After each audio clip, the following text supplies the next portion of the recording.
Howdy all, and welcome back to another episode of the Sanctified Podcast. Today, I want to talk about Saint Denis, also known as Denis of Paris. Now, just a warning, there is some fairly graphic or disturbing parts to the episode, so I suggest any of the mature audience use their best judgment if you want to share it with a younger individual. And if you are a younger individual, you're warned now. So unfortunately, there's not a whole lot known about St. Denis's early life. The records that survived are centered around his later life and his accomplishments at that point. It is assumed that he had a fairly short life, but something that I found pretty interesting is that he was both a martyr and he, air quotes, performed a miracle. I say air quotes around the perform because it technically happened after he died, but if you were there to witness it, it was pretty darn miraculous. Denis was sent by Pope Fabian along with other bishops to be missionaries in Gaul because of the persecution of Emperor Decius. This was in the 3rd century AD, around 250, but we don't have an exact date. Denis traveled with priest Rusticus and deacon Eleutherius to what is now Paris, France. Again, you know how I am with pronunciation, so forgive me if I messed either of those up. When they arrived in what is now Paris, they made their home on an island in the Seine, and they built a church there. Together, they led services at this church, knowing that they had divine protection from anybody in the area who detested their faith and wished them harm. Through the missionaries' demonstrated commitment to their faith, many other individuals converted and became followers of the Christian faith themselves.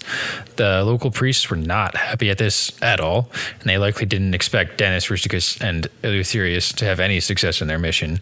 As Denis' congregation grew, so too did the animosity from those local priests. Eventually, they came to a tipping point, and the local priests took action into their own hands, and they captured the 3 men, Denis, Rusticus, and Eleutherius, and took them prisoner.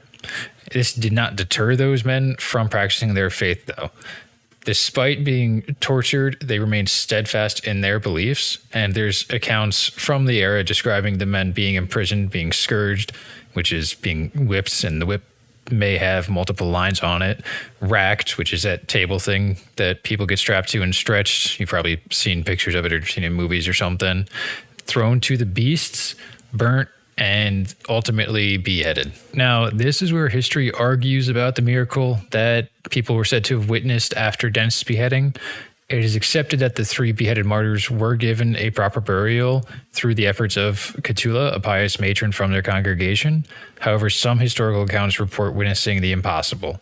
After being decapitated, Denis picked up his own head, carried it from the execution site to where he wished to be buried, and while he carried his own head to his own grave, he preached the gospel constantly and professed his forgiveness of his persecutors. Think about that.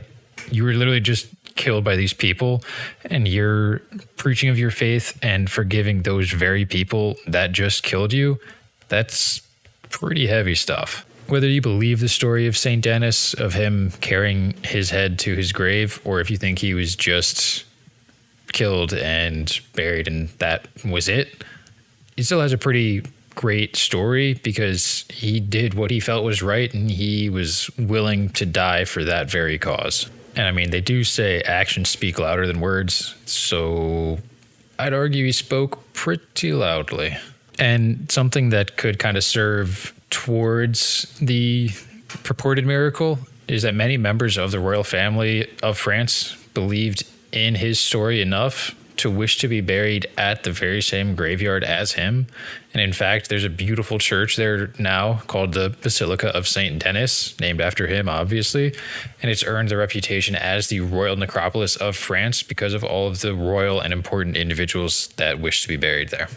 Saint Denis' feast day is October 9th, and he is the patron saint of Paris, France, as well as those who suffer from frenzy, rabies, the possessed, and you could probably guess it, those who suffer from headaches. Denis is actually the most famous cephalophore, which is a saint who is depicted carrying their own head, and he is typically depicted carrying his own head because he's pretty famous for that. So if you see a picture of a saint carrying their head, there's a good chance it's him, but at least you know that that's called a cephalophore now. Saint Denis is also one of the 14 holy helpers, and these are saints that are commonly called upon because of their healing powers, and it could be for mental healing or for physical healing. And someday I want to do a episode that talks about the 14 holy helpers, but I feel like it's going to be a pretty long episode, so I'm not going to go into too much depth on that right now. For now, I'm just going to list who the 14 holy helpers are, and if you want to do your own digging on that, you're more than welcome to. So the 14 holy helpers are Saint Acacius, Barbara, Blaise, Christopher, Cyriacus, Catherine of Alexandria, Denis, which we already know, Erasmus of Formia, Eustace, George, Giles, Margaret of Antioch, Pantaleon, and Vitus. As always, I encourage you to have a discussion with those around you. Leave a comment if you want to. Do you think that the impossible happened? He carried his head? Do you think that is just a load of garbage and he was just beheaded and buried and he had a profound impact just from his preaching? Did Denis, Rusticus, and Otherius deserve their punishment? I mean, I don't really think so, but obviously it was a very different time and faith had a lot more prevalence in your life. Like today, people kind of forget about it generally, but I don't want to go down that rabbit hole. I hope you learned something today and found this as interesting as I did. And I just want to give a little shout out and thank Daniel for recommending that I look into St. Denis because it was a pretty cool saint to explore. As always, thanks for listening, and I hope you have a wonderful day.